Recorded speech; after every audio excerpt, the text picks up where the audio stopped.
മലയാളിയിൽ കയറി പരിചിതയായ നടിയാണ് രമ്യ നമ്പീശൻ. ബാലതാരമായാണ് നടി സിനിമയിലെത്തുന്നത്. 2006 പുറത്തിറങ്ങിയ ആനച്ചന്തം എന്ന ചിത്രത്തിലൂടെയാണ് രമ്യ നായികയായി അരങ്ങേറിയത്.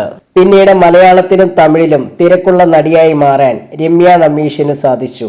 നടൻ വിജയ് സേതുപതിയോടൊപ്പം ഇതുവരെ 3 തമിഴ് സിനിമകളിൽ അഭിനയിക്കാൻ രമ്യ നമ്പീശന് കഴിഞ്ഞിരുന്നു.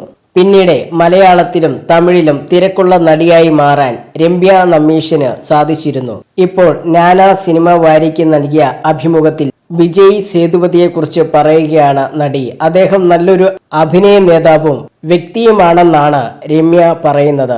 ഞാൻ മാത്രമല്ല, ആരോട് ചോദിച്ചാലും വിജയ് സേതുപതി നല്ലൊരു അഭിനയ നേതാവും വ്യക്തിയുമാണെന്ന് പറയുകയുള്ളൂ. അദ്ദേഹത്തോടൊപ്പം അഭിനയിക്കുമ്പോൾ അഭിനയത്തിന്റെ ടെക്നിക്കുകൾ ധാരാളം മനസ്സിലാവും. അദ്ദേഹം തന്നോടൊപ്പം അഭിനയിക്കുന്നവർക്ക് അഭിനയത്തിന്റെ ചില ടിപ്പുകൾ നൽകും. ഒപ്പം അഭിനയിക്കുന്നവരെ പ്രോത്സാഹിപ്പിച്ച് അവരുടെ കഴിവുകൾക്ക് അദ്ദേഹം ഐഡന്റിറ്റി ഉണ്ടാക്കി കൊടുക്കും.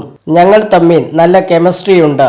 നല്ല നടൻ മാത്രമല്ല, നല്ല മനുഷ്യൻ കൂടിയാണ് അദ്ദേഹം, രമ്യ നമ്പീശൻ പറഞ്ഞു.